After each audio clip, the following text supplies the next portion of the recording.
Hi there, everyone, and welcome back to another episode of Beneath the Lift Tower. My name's Charles McGillivray, and as always, I'm joined by Simon Stacey and Jess Kebble. We're a fans podcast by fans for fans of Northampton Saints. Please remember to follow us on social media and subscribe to us on all the various platforms where you get your podcast from, so you can get our content as soon as we release it. How are you both doing? Yeah. Good, thank you. No comment. I'm all right. Yeah, I mean, where to start really, where to put context into position, where to, yeah. Part of me I mean, this is probably an overstatement, but part of me says we could probably win the league, and I think it's a disappointing season because we lost that game. You know, like that. There's two games that matter, and that one was quite a big, and we lost it. You know? We didn't just lose it though, did we, mate? It didn't even turn up. The one try we scored was out of this world, but that was it. It's just I don't get how they can switch on one week and then not another. I hate to give them up the road any kudos, but they were so fired up. They were going in everything, and it was just it was men against boys, wasn't it? It was awful to watch. You were there as well, weren't you, bless you? Yeah, I was definitely there. Like I said, I was more up for that game than I'd be more up for that game than I would a final. Like it's the biggest game of the season. It's like the East Midlands derby is genuinely more important than winning anything in my eyes. And like we can go into the reasons why and what for, but to put such an abject performance in, not even make a game of it, really get outplayed, outbullied. You know, yeah, it's disappointing. And I know that the players are disappointed and blah blah blah and everything as well. You know, it hurts everyone, but yeah, it doesn't get just because they're suffering as well doesn't solve the fact that we're all suffering. No, No. it was awful. Just simple as there's not much else we can really. I know we need to talk about it, but there's no real things that were good. I mean, other than Tommy broke Ben Cohen's record for try scoring, I think that's about it. Yeah. Yeah. It's felt like it's been. I've sort of been saying it for sort of the previous few fixtures. Like that has been coming. And I feel like everyone else seemed to see it, maybe except them in some ways. Like everything that had not been working in some of the previous matches was like completely amplified in that. Like it was kind of the same things that we've already been saying. Like some of it was a bit, I suppose, a bit out of their control. Like the line out, I reckon we won two, and even then we only just won them. But I also obviously appreciate that Tom Lockett was a very last minute withdrawal. I should imagine it throws everything into a little bit of chaos, but it was still just it was still just a bit of a mess. Yeah, it was. I'd sort of said it before that I wasn't sure how it was going to go, but like you could tell just with like the attitude and what happened that you could tell it was more of a must-win game for Leicester than it was for us, and like you could kind of see that on the pitch. Like I said, they were fired up right from the beginning, and obviously we can talk about how like the team should be fired up for it anyway. But it also goes back to we never. I know it's only a small break this time, but we never come back from one well. Like the 2 weeks off, and it was almost like they'd had 2 months off. And Yeah, just don't really know what was happening. That's the point to sort of really discuss, really, because they obviously took the decision to send the boys on holiday and give them a proper rest at this point in the season. And a lot they were they're playing golf in Portugal or further afield or wherever it may be, catching up with family, and it's a long season. There's a fair chunk of season still to go, hopefully, etc., etc. But it just always seems to be around the East Midlands derby that these decisions get made, and we sacrifice the East Midlands derby off the back of it because you could say, well, they're rested, they came in. I mean, I'm not picking anyone out, right? It's just funny, but Furbank, wherever he went, it was hot because he was tanned. He was completely tanned. Right? He was so dark skinned, right? He's obviously had a good tan, whatever, wherever he'd been, but like. It always seems to be that game that gets sacrificed by resting players or players not being available or whatever, and it's like the one game.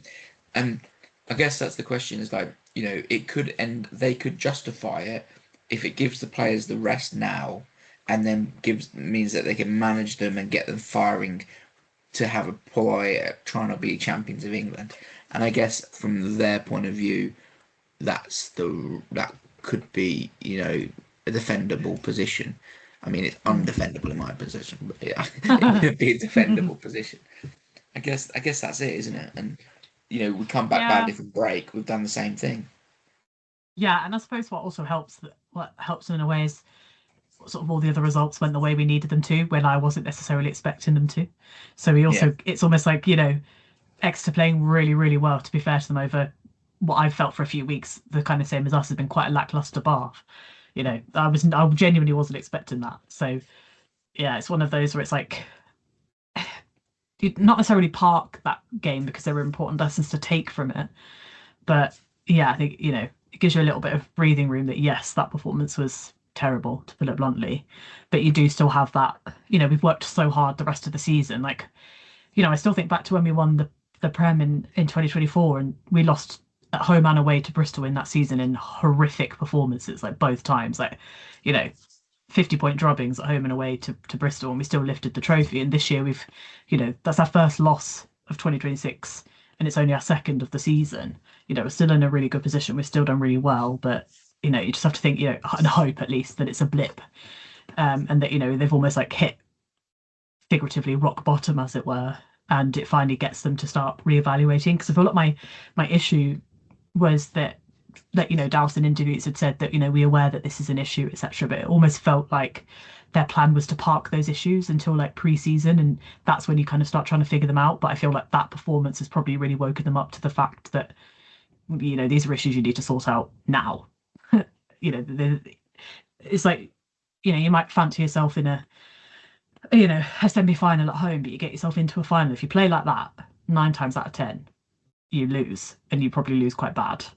I yeah, know yeah, that ironically we played horrific in that final when we beat Bath. Funnily enough, we played a horrible game. It's probably one of our weaker performances of the season. But yeah, it's interesting because we're kind of like you said, if you're gonna rest or you're gonna lose at that time, I suppose I don't want to say it's an all right time to lose because you don't, like I said, you don't want to lose a derby, but you've got, like I said, still have that 4 point gap. We've got, I'd say, objectively an easier run in than all the rest of the teams around us in those last three fixtures. I'd still easily pick us to be first at the end. So yeah, it's just a case of whether they can learn those lessons in time for yeah. But what is coming. But there are like I think some of some of the teams between sort of second and sixth all have to play each other still, and we now don't, outside of Bristol. The last two we don't have to play anyone who's in that position. So it's kind of the way that it's worked out, I suppose, in terms of fixtures, is kind of lucky, and it's sort of luck that we need, I suppose, after that performance last weekend. yeah, I guess that's the thing. You hope that the rest has given them a bit of rejuvenation, and then the sort of the thumping, the sort of Mm. embarrassment from Tigers has given them the kick up the bum to Yeah. get really focus them on what's to come. But I mean, I know we say this too often, but you probably won't remember, Jess. But like, so I definitely will. But if like it's if I said to how did Wasps win the league year after year after Oh year? my god. Yeah. Like how did they do it? They literally were getting battered, and in the last 9 to 8 weeks, they just had a surge and just shot up the league and ended up being third or second, and then they went and won it. It was Yeah, insane. They did it yeah, every year. every year, yeah. Like so, peaking at the right time is just like fundamentally important, and it's almost like sort of similar to what we did in 2015, and similar to what I think it was Gloucester a couple of times, maybe Bath sometimes a few years, the Tigers possibly a few years in a row, where they'd finish top of the league, Wasps would finish second, beat us in the semi-final, and then win the league. They did that I think 3 or 4 years in a row, and like it's about peaking at the right time. And it seems at the moment, you say like in the final in 24, we didn't play very well in the final.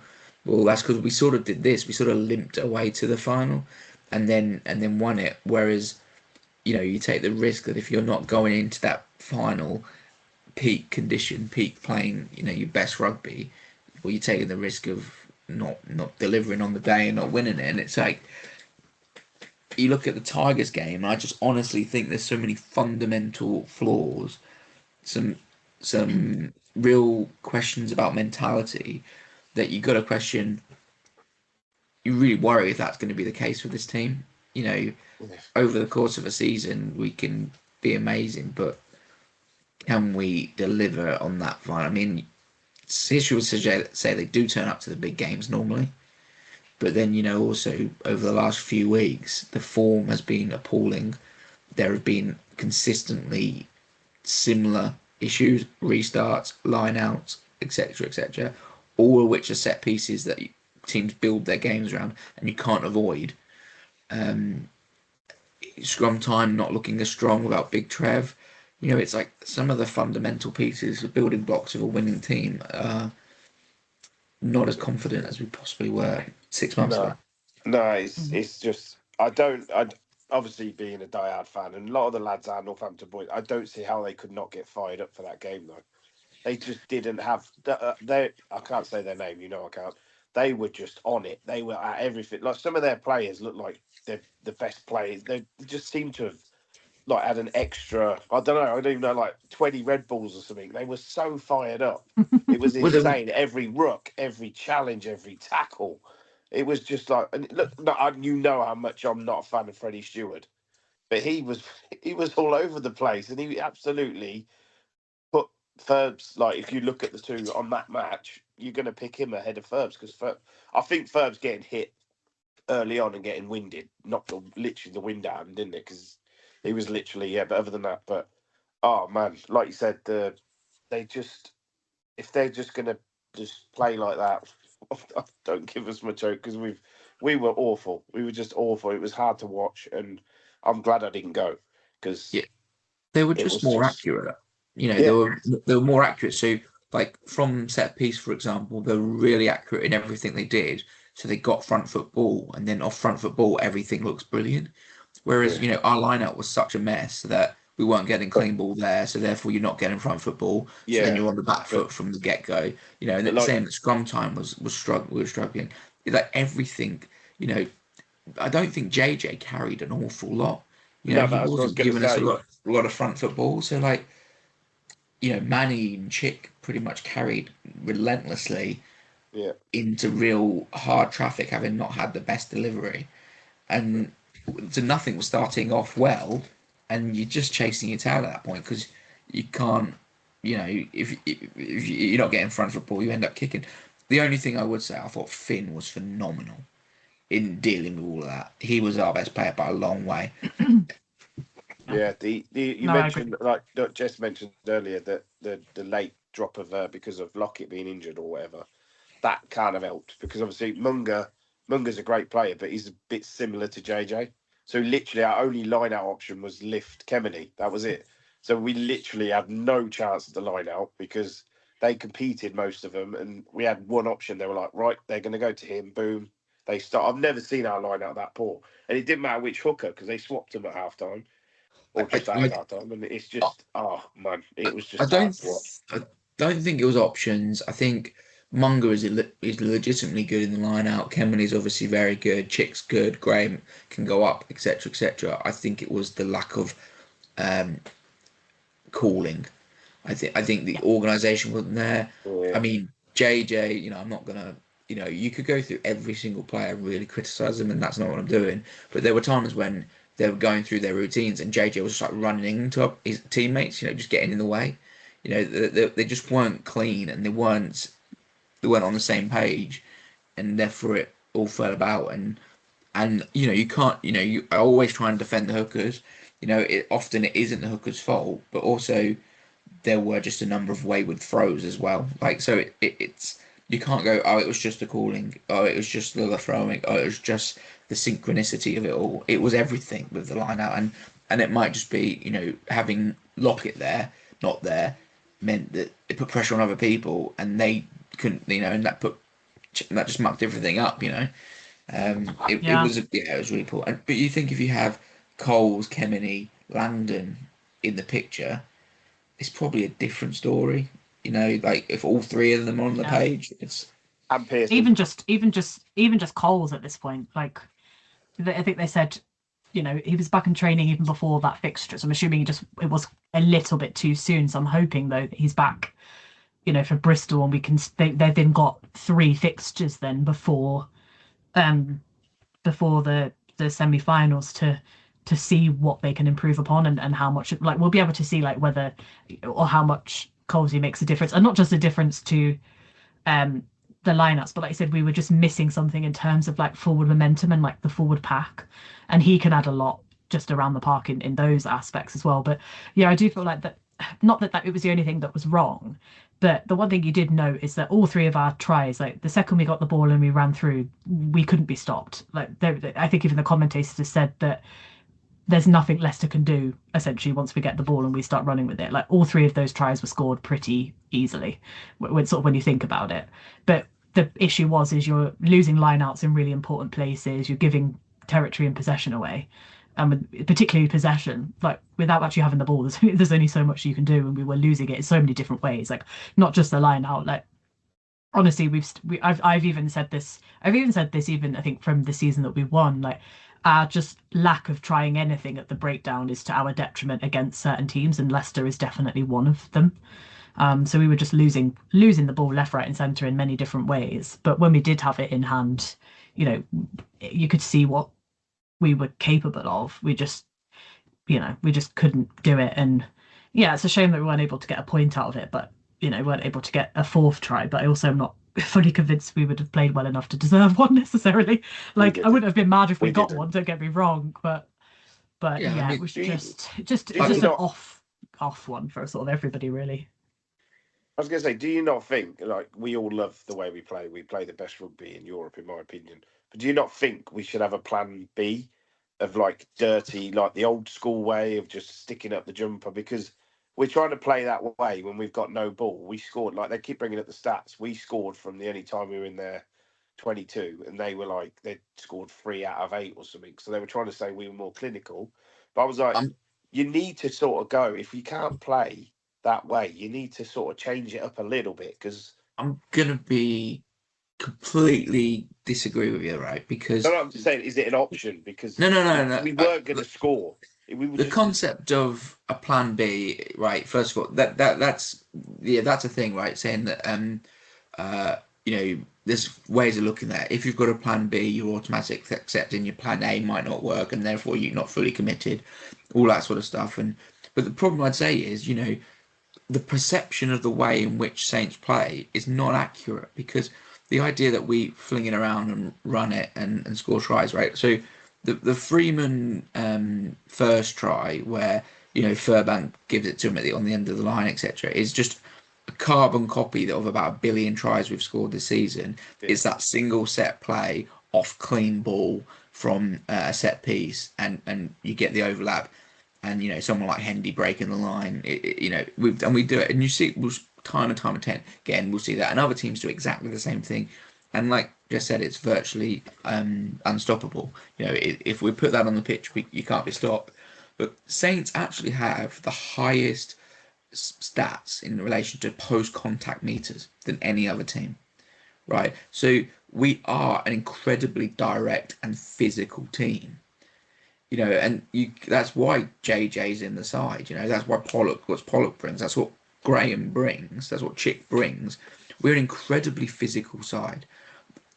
What we failed to do massively the weekend was our set piece. And that's got nothing to do with playing a different way. There's only one way you can play the set piece. You've got to be good at it. Yeah, I suppose. I'll just try and do something different, because it wasn't working. I think sometimes it can't be different. Sometimes it's just be better. Just be good. No, that's it, right? Like they said that plan B is always basically do plan A but better. I suppose the issue that we're having at the moment is that, like you said, there are some sort of fundamental flaws in the way that we do plan A that we need to work on so that we can do plan A better. Like it's not a problem sticking with plan A, but there are some obvious, and if they're obvious to us, kind of like the fans that watch it, it's certainly obvious to them. Like Dalston hasn't shied away from like the issues that there have been, but yeah, it's certainly going to be interesting. I mean, obviously we're at home on a Friday night, which has its own level of craziness attached to it, as it always does. Like there's nothing else like it, like a Friday night at Practice Guards, to be fair. But yeah, it'll be interesting how they respond. And I think it's really interesting that it's Bristol too, because obviously we've not had luck against them for I don't even know how many seasons that is now. Like I said, we certainly lost to both of them both times in 2024, even the year that we won. And I've got no doubt it was the same, obviously, in 2025 because we didn't win many for that season.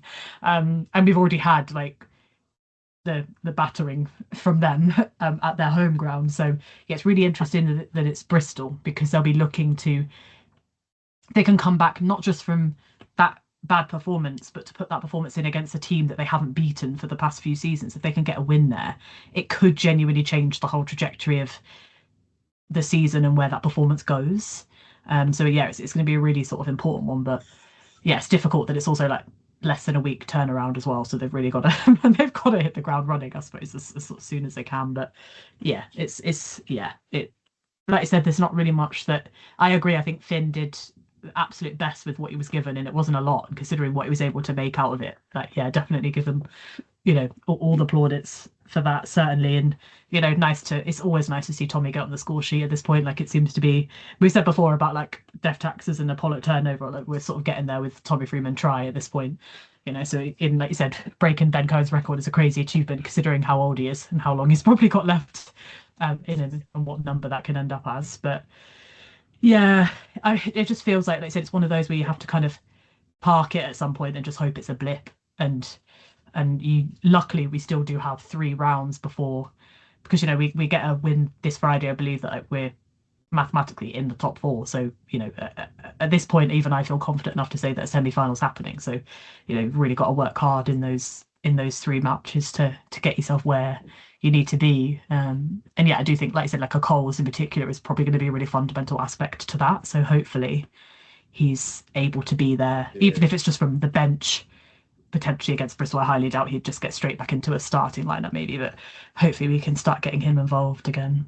Yes, it depends. Sorry, just going to say, you've got to say, though, I'm not trying to blame it on other players, but you've got to think that 4 of the front 5 were missing. They're international class players, weren't they? Like you said, Davison, Langdon, Danny, and obviously Coles. You put those 4 in, they'll get in any side in the Premiership. So what is wrong with Fischetti anyway? So he wasn't even on the bench. He was warming up, so he was there. He was warming up. I think he was obviously giving him the week off. Someone asked, and it was quite funny. Basically, it was quite funny. I'm not sure if anyone else in the crowd saw this, right? But Jake Sharp was like showing him like a skill where you just sort of drop the ball down, it bounces up, you give it a second, and then you just sort of chip it up to someone near you, right? And Fischetti could not do it for love nor money. I was crying in laughter. It's like Jake Shill just threw it down, bounced up about 2 foot, chipped it up to someone else. Fischetti just like threw it down and it would just die a death on the floor, and he'd sort of lump at it and it'd fly off in the wrong direction, right? And he must have done it about 1 million times. And then he eventually did it and no one saw. And it was, sorry. It was very fun. He also walked out, sorry, when they were doing the crossbar challenge when they were warming up. He walked up and just one time did it and walked off. No way. I was going to say, I might get shot down for this, but do you not think McFarland should have been picked ahead of Mitch? Because I think the game actually was quicker when he actually came on. And I know you're going to say he's England's like number 1 and stuff, but I don't think he's been up to the levels he has been since he come back. I know he's been injured for a while, but yeah, I personally watching it on the TV, I just thought that I would have picked him. I would for Bristol as well. But yeah, it's interesting. I still think I still suppose the issue you've got is that if Mitch does show up on a given day, he sort of outclasses every other 9 in the Prem, to be honest. So I still think they should have picked him, and they probably will still pick him against Bristol. But yeah, I do wonder if perhaps he needed to be subbed a bit earlier. Like the main thing that stuck out to me is I felt like we needed Pollock at half time. I felt like that was a change we needed. To be honest, they should have started with him from the outset, in my opinion. But I suppose the issue is you brought him on quite late, and you spent the whole time sitting on the bench watching this happen and watching some not. I don't want to put any like shade on Leicester in particular, but there's a lot of pushing and shoving and them starting things and them obviously trying to rile people up. And obviously it got a yellow for us and them, but was it Hayes, was it shoving 2 players out of the way and stuff, and he's probably had to sit on the bench watching that for 60 minutes or whatever, that by the time he came on his attitude probably wasn't really what we needed it to be. Whereas I felt like if you'd started him or you'd maybe brought him on at half, like we just needed an extra, I suppose oomph is really the best way I can kind of describe it. And traditionally he knows how to give us that. But I also appreciate you can't start the same people every single fixture. I do get that. But yeah.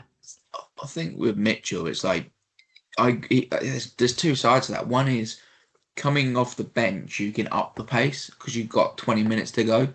Yeah. So you can come off the bench and add a bit of pace. But I would agree that McParland's form is probably better than Mitch at the moment, and I fully agree with what you're saying there. The question is then, do you reverse them round?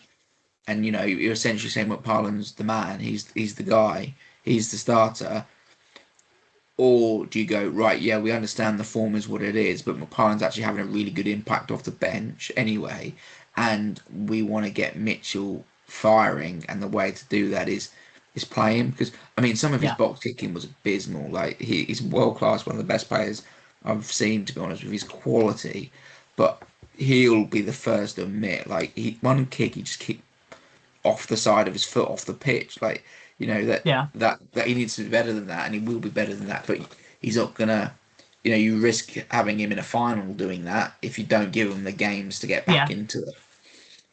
Yeah, and like you said, that when he's at his best, he's literally second to none, like across the whole country, and he's not super far off in terms of like the world, probably when he's like when he's on it. And like you said, you want to get him to that position where he is on it. So I would still understand if they still continue to go with him, because I don't forget that this was kind of the same a little bit with Finn, right? Some of his performances when he came back after like the Lions disappointment and the sort of England disappointment, like it took him a little bit just to kind of grow back into it in terms of form, confidence, etc. And then he did, and like I said, not just the performance against Leicester bit. I think he's been really, really good in a slightly underwhelming team, I suppose, in the way that we performed in the past sort of few weeks. He's been on it, and he's been able to get back to that by playing, and I've got no doubt that that would be the same for Mitch. So yeah, I'd probably leave it as it is. But yeah, I mean, to be fair, even after that performance, like, I was listening to the commentators on the Exeter Bath game on Sunday when they were talking about nines, and even Healy was like, Northampton have, in his mind, has got the best two. He said he thinks Mitchell and McParland are both kind of above everyone else right now, even despite that performance. Like, because we all know what Mitch can bring. So, like you said, I think you need to build him back up to that, and the best way to do that is for him to play 50, 60 minutes each week, because he would be the one that you would want to rely on. It's not that you shouldn't. It's not that you don't want to rely on McParland or anything like that. But like I said, when it comes to semi-finals and finals, you need as much experience as you can get, and that is obviously still Alex by some margin over Yeah, Archie right now.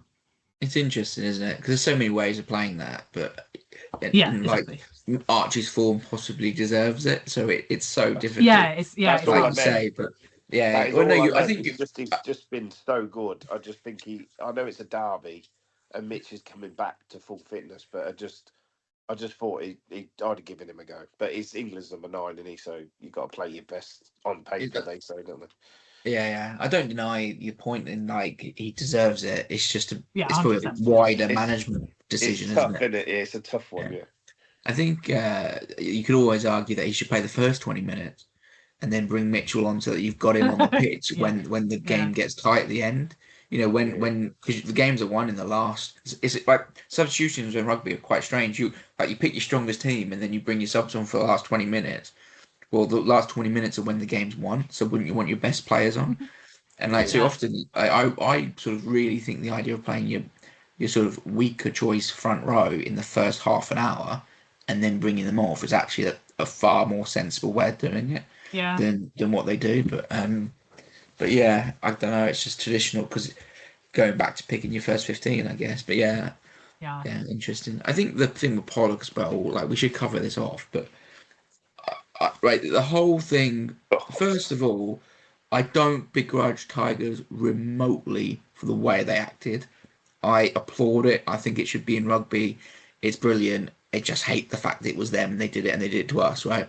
So, but teams winning, being a bit of skullduggery, rubbing an opposition's face in it, push, really hammering it home, lots of little nudges and pushes off the ball, all that sort of stuff, aggression, whatever. It's all part of the game. What was so frustrating, and I'm going to quote Jurassic Park and was it Richard Attenborough saying, not David Attenborough, no, Richard Attenborough saying, Richard. No, I Richard really hate, Attenborough.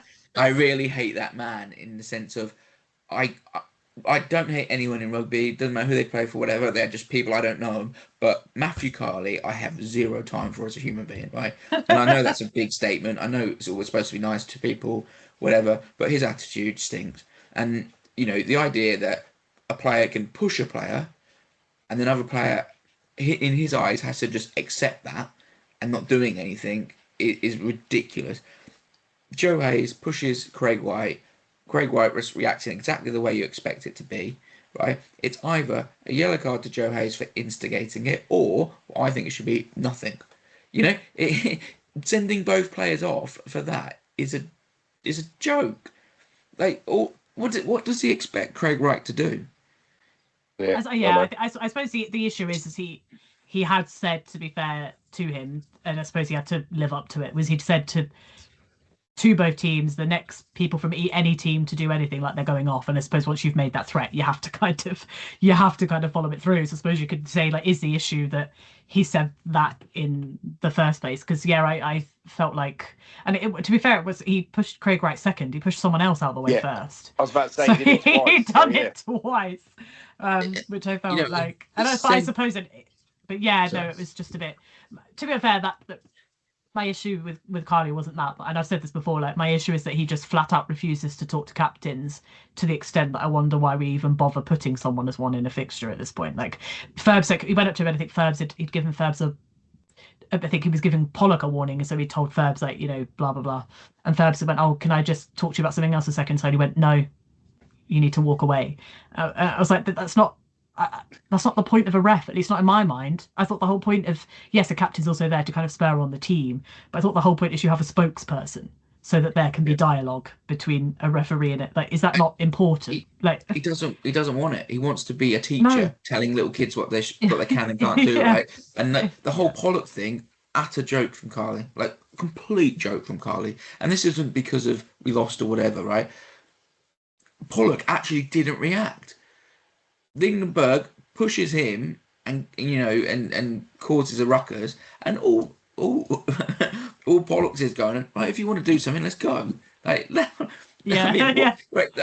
Okay, whether that's right or wrong, I don't know, but it's a physical confrontational sport, and he's had a word with him and given a penalty against it. It's like, so you've now given a penalty for someone saying something, reacting to someone pushing him. Yeah. You've ignored the fact that he got pushed for no reason in the first place, and I'm not having to go at Henry Lindenberg, whatever, at all for pushing Henry Pollock, right? It's all part of the game. I'm not criticising Leicester in any way.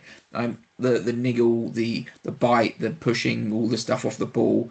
And it's, if you look at it, between Stewart and Pollock did it to each other, and then they're having a great chat afterwards. It's all just a game, right? So it's it's all part of it. It's part of the sport. It's right reason why fans love it. And yet you've got, like, the schoolmaster in the middle telling someone off for saying something they shouldn't have said. Whereas, the worst thing about it, he's been awarded the second, is it I always forget the names, the Challenge Cup final, whatever it's called. Challenge Cup. And then Blooming Dixon's got the Champions Cup final. I was like, they're the so-called best two from England. We're in real problems. yeah, I mean, I think with Dixon there's a different matter, like, because I think his awareness of some things and his identifying what's going on is sometimes wrong, but his attitude with the players is, like, spot on. He used to be a player, though, didn't he? He understands it, doesn't he? Like, Yeah, that's the benefit of it. It's just incompetent in some aspects. Yeah, but I also feel, though, like, like, is that, he has, to be fair, over the past couple of seasons, I think personally, like, has made improvements in the way that he refs games. Like, it used to be that odds on he'd make one card decision that was genuinely just, like, horrific, and we have no idea how he's ever came to that, and that seems to have disappeared lately. Like, he's seems to have definitely worked hard on interpretation and the way that things are refed. At least he's made that kind of change, right? But this is, like, a dialogue that people have about Carly every single, and, like, I get it, right? You're supposed to instinctively, it's just an innate thing that you're supposed to respect the ref. But I'm still of the opinion, the same of like everything else in life outside of sport, like and everything else, that it's a two-way street.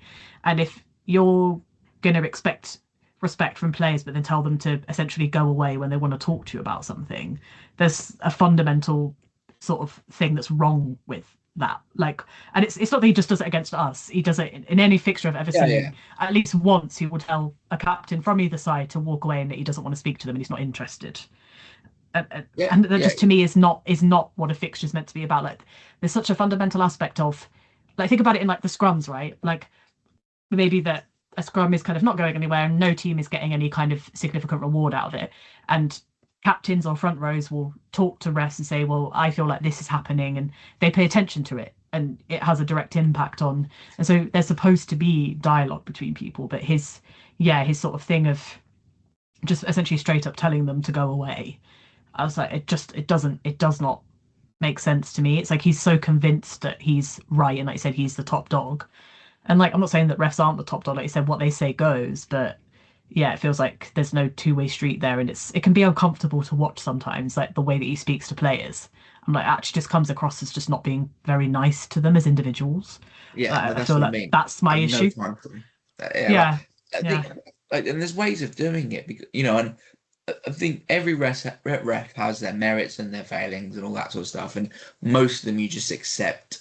They're human beings and whatever, and they're trying their best, and there's levels of competency like there is at everything. No, not all, none of them are going to be the same quality. They're all different. But you look at like Luke Pearce, who I don't think he's the perfect ref. I think there's certain things that he does wrong, etc. But if a player wants to talk to him and he doesn't feel it's the right time to talk to that player, he won't just say go away. He will say, I'll talk to you at the next moment that we can talk.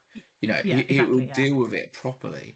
Whereas, you know, the whole respect the ref thing comes from the amateur game. Okay, it's that ref, and I'm involved in amateur sport, and I get it that they're there volunteering their time so yeah, everyone can get a game. Okay, some of them aren't volunteering their time, some of them getting paid as well at lower levels. But either way, um, you know, and at school level and kids level, it's mostly volunteers doing stuff. So respect has to be absolute. But like you said, it's two-way street, and also Carly is a professional referee. He pays his mortgage by refereeing, you know. So he needs to be held accountable as well when he's not doing things right. And taking this amateur view of like schoolmaster approach is not, if you did that in a professional corporate way place, HR would be on the line. You would be report. You wouldn't be able to succeed, would you? Because with that attitude. So why is it appropriate in that environment? I yeah. just disagree with the way he acts, and Yeah. some When I of the saw he was ref, decisions. I was going to say, when I saw he was ref, I was like, oh God, that's a straight away a bad idea for both sides, not just us. You sort of accept. It's not like I don't have any qualms with any of the. I don't think he was right in every scenario, but I don't really have any qualms with any of the actual decisions he made. No, It, Yeah. it's just I'm not blaming To be him fair, because we it's lost, because we were awful. It's no, just the fact yeah. that he's no, just not. exactly. He's just not a good ref, is he? It's Basically, just that's just Well, my I'd say frustrating. opinion.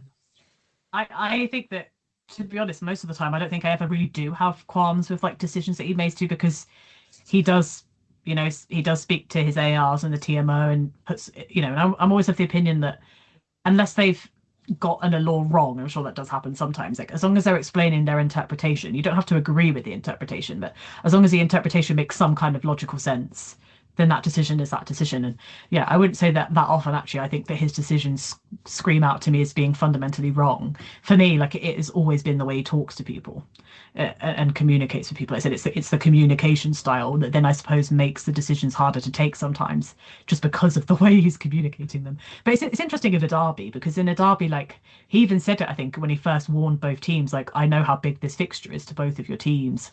And I was like, that's why to me I don't really see the point in, unless someone has physically done something that is deserving of a yellow card, like they've hit someone or whatever, or they've really done something. Really, with the derby, you kind of just have to kind of admit that these things are going to happen, and you just have to kind of roll with it. Like a lot of the time, you kind of do have to let it play out, because most things in rugby these days are just pushing and shoving, isn't it? Really, it's very rarely anything serious Exactly. these days. So I'm like, you might as well just blow your whistle once, leave it to calm down, because, and like we saw, like he gave a yellow card, is he, for Hayes and Wright, and then it didn't stop anything. It continued to happen. So it's like it isn't going to have an impact that you think it's going to have at this point, just because of the nature of the fixture. Like, just turn the time off and let them get it out of their systems at this point is really the best way to do it. But yeah, I also agree with what you said earlier. Like, there's a lot of people taking. They do it with Pollock anyway because they're always going to. Like, it's going to follow him his whole career, but making all out to be this kind of bigger thing than it was. Like, and like you said, him and Freddie Stewart were just laughing like mates. And he said in interviews, I think he said, didn't he? He hates to admit it, but he's quite close with quite a lot of the Northampton Saints lads. I think it's like Freeman, Smith, and Pollock in particular. He's quite close with all of them, and was pretty chatty with them after. Even Ollie Chesham, I think it was Ollie Chesham, him and Pollock had like words after the game, and then were shaking hands and were laughing with each other. Like, if they don't care, then you don't need to care. Like, it really is all put behind them after it's finished. Yeah, Genuinely. that's what I mean. That's the game. Like Yeah. pushing and shoving and stuff. Just like rugby is coming back to its identity from a media perspective, right? They're embracing the physicality and the violence and what it is. So why is a referee getting involved in a few pushes and shoves? Like, no one's getting hurt. It's confrontational. That how can you get annoyed by someone shoving someone when 5 minutes before someone got absolutely cleaned out and it was perfectly legal? Yeah. What I just what are they trying to? What was he trying to achieve by like trying to get on top of that pushing and stuff? And it added to the spectacle. Like, there's no issue. Wasn't it a record as well? 5 yellows and a red. I don't think it's ever happened in the East Midlands derby, which is madness. Because it's literally back in the day, you used to punch people. You used to punch people back in the day. You just like, get on with it. Well, it weren't that long ago when Big Salisi, absolutely biggest haymaker of all time, put Tom Youngs on the deck and then played in the final. One of the best things I've ever seen. That impact, like his face is just. If a player did what Salisi did now, you're looking at like a lifetime ban. We say that, but is it Ethan? I'm not going to misquote him. Was it Ethan Roots for Exeter just punched a player on the floor? Did he get like a 2-week ban? Yeah, I think so. Yeah. Do you know what I mean? So it's one of them, isn't it? It's like you said, it's all handbags now. We would call it that because there's so many cameras. If you throw a punch at someone, you're out for 6 months. If you punch someone in the face, you know what I mean? Even that instance, right? Like, I think straight after the game, like, they were both on social media, and Tom Youngs was like, "Yeah, it was a great hook." Like, even they were, great punch. Like, even they were joking about it straight after because they kind of appreciate like what the fixture is. But you do realise Celeste is so embarrassed about that because I know I used to collect autographs and I actually got it blown up as a picture, and he was like, "I don't really want to sign that because it's like I was really embarrassed that I did that. It was just the heat of the moment." But that's the whole point, isn't it? That's what I miss from rugby. I do miss that from rugby. I feel like you shouldn't be embarrassed about something that is heat of the. It's different if you've intentionally. There's a whole difference, obviously, if like you've intentionally gone up to someone to wallop them in the face. But that really was, it said, like a heat of the moment they were fighting, and it just kind of happened. But yeah, it's interesting that Tom Youngs probably thinks it's less of a thing than Salesi at this point. That he's like, yeah, it's completely fine. And like I said, he apologised to him straight after. But I mean, don't get me wrong, I'm kind of glad we don't. I don't like pushing and shoving. It said it adds to a spectacle, but yeah, I don't think we quite want to get back to a stage of punching people in the face. It is an assault at the end of the day. Like, you can disagree with that as well if you want. Yeah, no. Sure, but like, I'm very much of the opinion that you shouldn't do it on the street, and you should, just because it's sport, you shouldn't really be doing it, on a rugby pitch either. But I agree. So I can't say I'm sad that we're not getting people punching people in the face here. We're not condoning violence. We're not saying that. Yeah, no, you literally used to be back in the day. If somebody did something to your mate, you'd give him a good like cheeky little thing to say. Yeah, don't do that I mean, to be honest, they wouldn't. What I thought was sort of worse in terms of like all the pushing and shoving is obviously they kind of pushed and shoved and they went over to the sides, and all of the Leicester fans were pouring beer all over our players. Yeah. I was like, was it Firth or Dingers? It was Freeman. He said he's just chucked his beer all over me. And I was like, that's the kind of thing that you don't want. It's one thing to kind of push and shove and think, but as fans, you shouldn't be. And then they have the audacity to think, oh, I can't believe Pollock did this. I said, you need to have an internal look at yourselves, lads. You can't be throwing beer all over people and in people's faces just because they're pushing and shoving. Like, it's ridiculous. They need to have a look at themselves because it's like 6, 7, 8 £7, 8 a pint. They must be absolutely stupid. The cost of living at the minute. Yeah. Why would you What throw are it you over a doing? player? Yeah. Yeah, But yeah, I'll be honest and say yeah. the Leicester fans I was sat around were all very friendly and nice this time. It was really good. Yeah.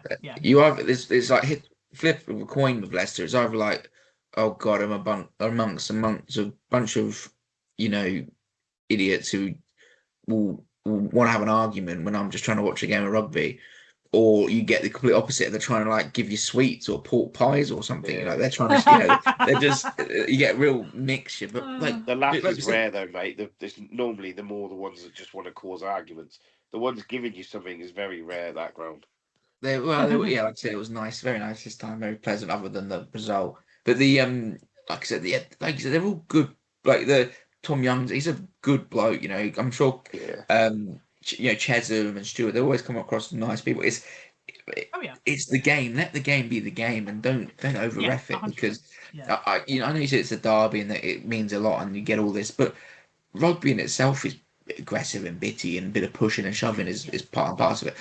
I don't you can't condone punching. It happens. It's part of it, but and it should be punished. But yeah, pushing and shoving, just let it get on with it. Yeah, it's nothing. It creates all this like controversy over absolute nothing, and I don't understand how, it's like you're trying to impose some sort of Christian ideology of turn the other cheek when you're like playing rugby, like let someone push you over, but you just got to like accept it. No, that no one's ever going to do that, so why expect them to? No, you do see though, don't you, when they're pushing and shoving everything, they're all of them are laughing.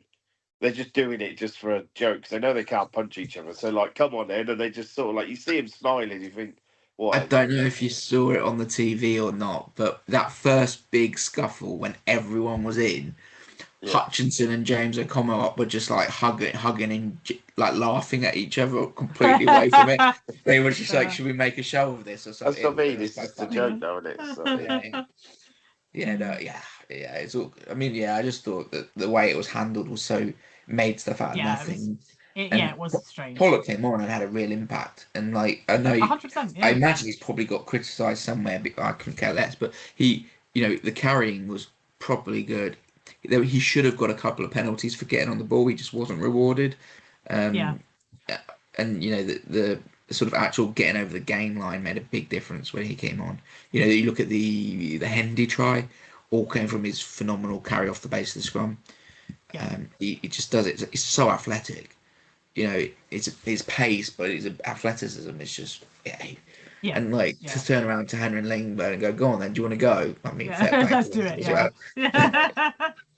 fair bit of bravery there. And I think it really underscores the importance of, and I'm glad that like the talk around it has changed, because it used to, sort of he'd come on for England, he's really great as an impact sub. He's not necessarily a starter, and yet, for Saints in the past couple of months, like it's clearly showing the opposite, that you actually need him on for, having him on for 60 or whatever instead of 20 is actually really, really important. And so I feel like, having him on the bench for that fixture, I'm hoping means that he's back in the starting lineup on Friday. And hopefully it's kind of changed a bit of the discourse around it. I'm not just saying that because I find him entertaining and I want to see him for 60 minutes. That's definitely a part of it. But I actually think genuinely, we talk about, oh, well, this is really great energy for 20 minutes. I'm like, well, why aren't we talking about how great that energy could be for 60 or 80? And we talk a lot about energy because of the way he carries himself and his character and stuff like that. But it's also sheer ability he's got. Yeah, he's an exceptional I don't even mean player. energy. Yeah, I don't even mean energy in terms of, like you said, like the attitude and that kind of stuff. Like even just like you said, his energy in terms of always carrying, always getting himself in the breakdown, like his energy in terms of like what he actually does in the game. Yeah, like I said, a lot of people. Yeah, exactly. Like a lot of people think of it in terms of, but actually, I don't mean. Yeah, like I said, I don't mean that energy in terms of like that kind of stuff. But yeah, certainly his energy in terms of how much he can actually physically do in a fixture, because of that. And yeah, it's like unmatched really in terms of like the Prem at the minute. He's even getting booed by the English fans now, though, isn't he? When he came on, the whole crowd booed him. It was like, oh my God. Are you France in disguise?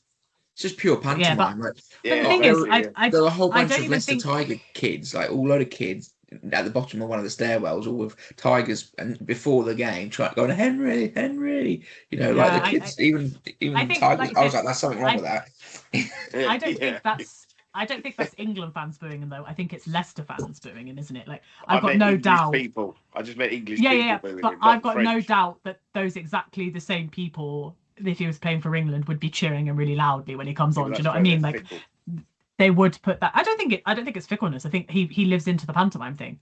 But I No, think a no, lot of the they can't boos, flood him one week. even from I don't. But I also don't think that a lot of them actually hate him. I think quite a lot of even English fans for their local clubs will boo him just because, like you said, it's a pantomime thing and he lives up to it, and they like that he responds to it, so they do it. I don't even think that.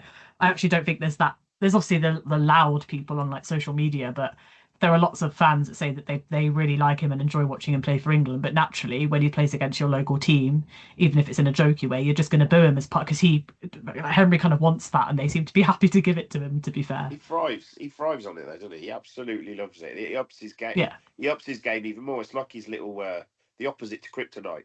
You boo him, he gets better. It's just silly. yeah, Why yeah. you would do that, I don't know. It suits the narrative as well to certain people, doesn't it? Like that he's all flashy and that, but he hasn't actually got the ability to back it up. It suits their narrative, and if they don't actually understand what they're watching, they can justify in their own heads that that's the case. But Yeah. the reality is, if you know what you're watching, you can see his contributions.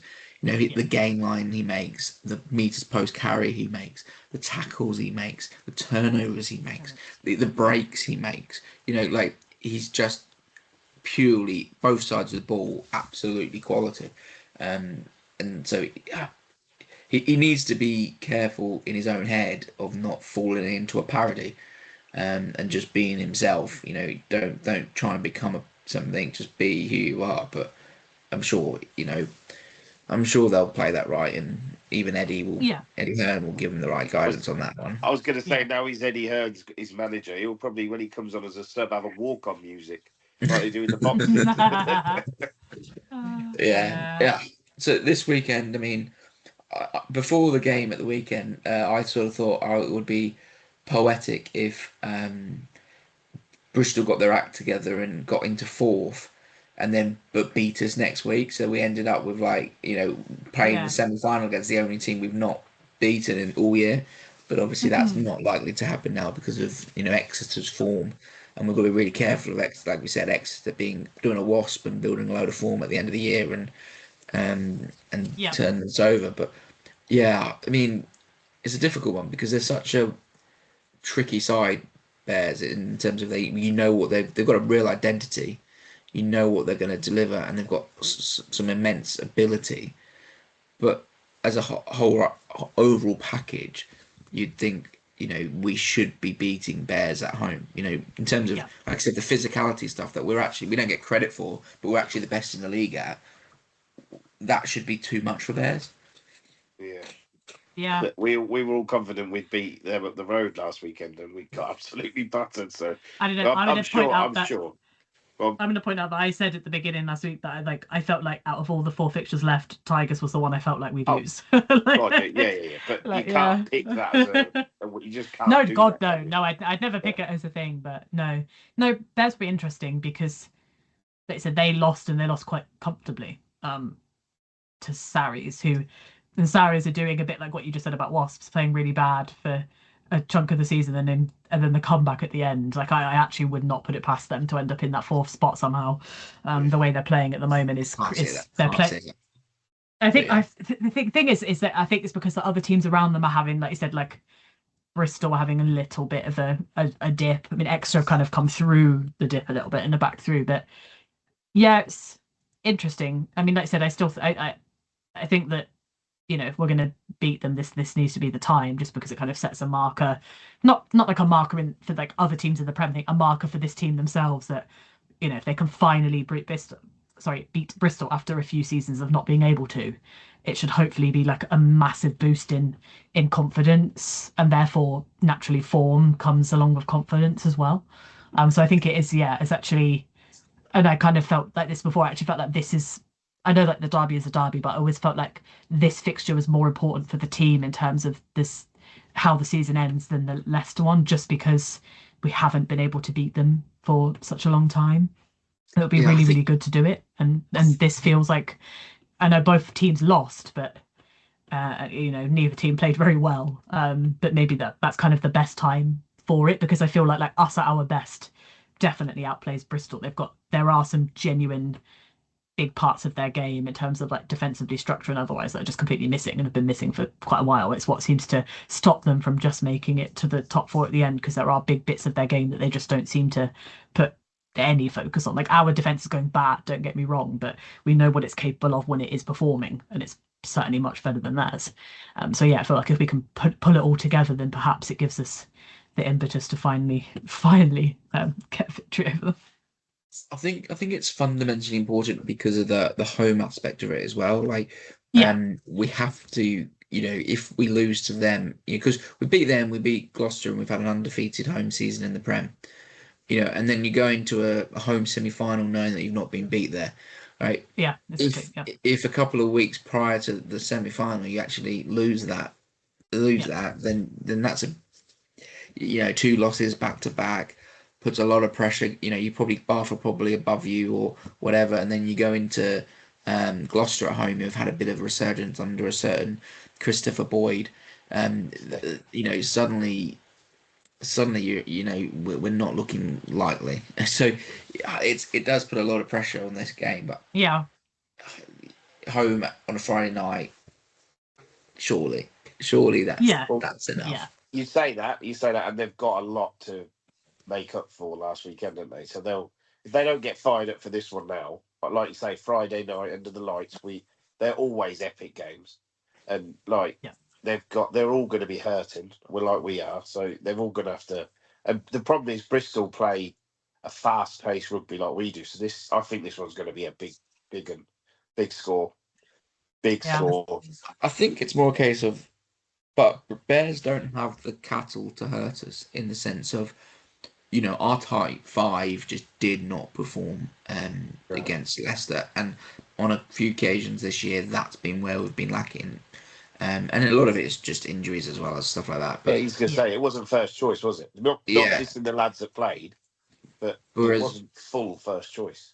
whereas Bears don't really have the type five that you can imagine is gonna, they've got quality players. Don't get me wrong, but they probably don't have that physical, out and Yeah. out physicality that other sides like the Tigers do. Um, and so you can get into them and impose your game probably more onto them than you Yeah. can when the side is up front, going well. I think Bears, in my view, is they have structures and everything, but they're a very individualistic team. You look at 100%. Yeah, Yeah. yeah. the main strength is individuals performing very well. Genge, Yeah. uh, Louis Rees-Zammit, Ibatoye, Yeah. Van Rensburg. Is it Van Ren? Yeah, hence Van Yes. Rensburg in Bernard Van midfield. Rens, Yeah, yeah. yeah, Yeah. Bernard Rensburg. Yeah. They're all exceptionally talented players. I think they've massively missed AJ McGinty as well this season. He had a lot. If you get a bit structured to your game, your defense can sort of sort itself out as well. But Yeah. that seems to be their thing, and so the way to beat them is just like go completely opposite and be really connected and play well as a Mhm. unit and do things like that. And I think that's probably Saints' strength in a sense anyway. Mm. I don't think Yeah. we have individual stars without doubt, but they're all trying to achieve the single goal. They're all in. They know what the Yeah. DNA and what our game looks like, and that's what they're trying to put on the pitch. So, but I say that, but we beat Bears have beaten us every year, so God knows. But yeah, Yeah. should we Who get to some knows? predictions? It does feel like it's time to get that kind of, monkey off the back, as it were. Like, and it certainly puts it, like I said a minute ago, maybe not necessarily a marker to the other teams, but certainly a marker to this squad that, if they can set that right after what happened last week, but they're able to finally turn Bristol over. I think hopefully it gives them, yeah, it does give them the boost that they'll need. But yes, I think it will be an exciting fixture because, like you said, they can score tries and we can score tries, and both teams can score very, very good ones as well. They've got Ravova, haven't they, on the wing for Bristol Yeah, as well, who is class just player. insane, like Yeah, crazy when he kind of gets going. So yeah, it's going to be interesting, certainly. yeah, and But I will say as Fitzharding is a well, great player for them as well. The seven, yeah, is that yeah, yeah, that's good. but I mean, I think the main thing really in terms of like Bath not getting the win is thank God we're not in that fight below us at the moment, because even Bath now, like, they're only 1 point ahead of Tigers. Like, I wouldn't put it beyond Tigers to be able to leapfrog them at some point. Like, so I just think if we We've can got win plenty this to as well, win, and mate. but I'm like, if we can win that and keep ourselves out of that fight, because that second to sixth now is like so bunched, I wouldn't want to have anything to do with it. Like, it's Would it, awful. Like, we were wouldn't thinking it so far be? that, like, well, we were thinking, weren't we, that the Saints and Bath were like odds on for 1 and 2, but that's getting shaky for Bath in particular at the moment. Them Wouldn't of it the Like, be road in amazing? Exeter. Yeah. Wouldn't it be amazing if it was Tigers, Bath, but at Welford Road? yeah, And well, they could well do that, and then no, that's what I mean. uh, Like, yeah, and you us in know, Exeter, well, you'd end yeah, up us having for the Exeter, derby. yeah, yeah, but Exeter, you have to just hope you can win, right? But if it means that Tigers play Bath, in a semi-final, then potential for an East Midlands derby final would be, Oh, oh wow, I'll be I honest. don't, I If don't, someone we've was got the reason to get back at them. I don't if think my someone heart would was take that. I don't think it if could do it. someone was asking me, like, form wise, who I thought would be second right now, I would probably pick Tigers over Bath, the way that they're playing at the moment. So yeah, it's interesting. Like, anything can happen in that. Like I said, that second, third, fourth is so far from being nailed on as to who is going to be where. And I think, like I said, it's going to go down to the wire. Like, if we beat, like I said, if we win the next two home fixtures, and the others below have to play each other, so someone's going to lose somewhere. Like, we are going to be in the top two, and then that might go down to the last weekend to figure out who you're playing, like Yeah, with where how that's all matching up. But yeah, we got to, like I said, Bristol's that big sort of hurdle first. Like, and this isn't any like disrespect to Gloucester or Quinns, because like, sometimes it becomes banana skins because you should beat them, but you've got to think that yes, Gloucester are having a bit of resurgence, but at home you still fancy yourself. And then yes, I know Quinn's got a victory over, is it Sale, but neither team are anywhere near where they need to be.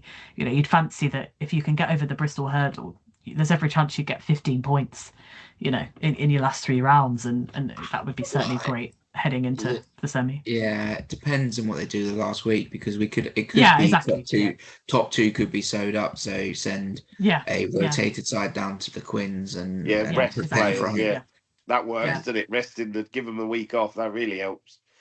Yeah, but it's not a week off in the sense of sending them to They wouldn't be Dubai going on or holiday, I can tell you that. yeah, Yeah. it's Certainly have not. 2 weeks prep for the I know, semi-final, For I know, one I know. rather fixture, than exactly. I'm not advocating sending them to Portugal to play I was golf just again, joking. because I was just yeah, joking. yeah, because And like I said, they probably wouldn't necessarily be fully rested. It may be that they come on and do, some of them come on and do 20, 30 minutes here, but they don't do, they don't start, they don't do a whole fixture. But yeah, Bristol's definitely an interesting one. I think, yeah, hopefully if we can finally get sort of over that hurdle of not being able to get a victory, it really does set us up nicely for the rest of the running. definitely. So let's get to some predictions. I start this week. I'm gonna go 41-16, and I'm gonna go with Tommy. You geek. I mean, that's fair. It's fair enough that someone else gets it at some point. We can say that Sai won last week again, because none of us got anything right other than you getting Tommy scoring a try, right? Yeah. So, Yeah. I had so to the change season's mine last over in minute, terms of didn't I? this. You've already Do won. I get a We can't- point for that? Yeah. Yeah, we'll give you a point. You've won. We can't catch you. Yeah. Who's next? Is it me? Jess. I'm still going to go big, but I think Bristol still was supposed capable of scoring tries, so I might go a bit more than 16. But let's go. I'm gonna go 50 for us. Let's go for the half century. Why not? And let's go 24. 50, Okay. 24. Oh, try scorer. So I picked No. Ollie last week, didn't I? And then he didn't play, so I had to swap it last minute to Finn Yeah. Smith, and he still didn't score anyway. Yeah. I might stick with Smith, actually. I might stick with Finn. Finn, He has a okay. tendency to score tries right when we need him to. So, Your margin is only one out from what I've got. oh god, You said, "Oh, I'm going to go a bit closer," but then you've actually gone bigger on the R score anyway. So it was only No, I've not got a not. margin I of didn't say, 25. You've got a I didn't margin of think 26. I didn't think closer. I just thought Bristol might score a bit more than that, but us as well. But yeah. Go on, side. 56-37 Gee. and Pollock. Great. I mean, whoever goes third seems to pick Pollock at this point. To be honest, it feels like there's every possibility that all three of them will score in one fixture. I don't know. Finn hasn't got many. I'd have I had think Tommy, but you nicked him. He has recently. I think if I wasn't going with Tommy, because Tommy's just the banker, isn't it? I think disproportionately our scrum halves have scored. So I would have gone with Mitchell, and I mean, it seems to be like I've done quite well this year, just backing our scrum half to score first and win. Yeah. Yeah, I'm not condoning gambling, but yeah, I've done all right. Yeah. Anyway, thanks I very just much think- for listening, everyone. Sorry, I go. I was just going to say, I just think our defence is a bit rubbish at the minute, so they're going to get more than a couple of tries. I'm thinking they're going to get 4 or 5 tries at least. They could do. They could do. Yeah. I guess so. I think it all depends on the reaction and you know, if last week or the last game was a disjointed, not quite working, everything being a bit clunky because they're still rubbing aloe vera into their arms, etc. Or that's the reason. And then have a week in training, a bit of a refocus from that defeat might just bring the best out of them. But we'll see. But anyway, thanks for listening, everyone. It's always. I suppose it's good to chat, even though it's sort of a bit of a dire come down from last week. But yeah, thanks for listening. I've been Charles. Jess, Simon's been Simon. Thank you very much. Goodbye. Goodbye.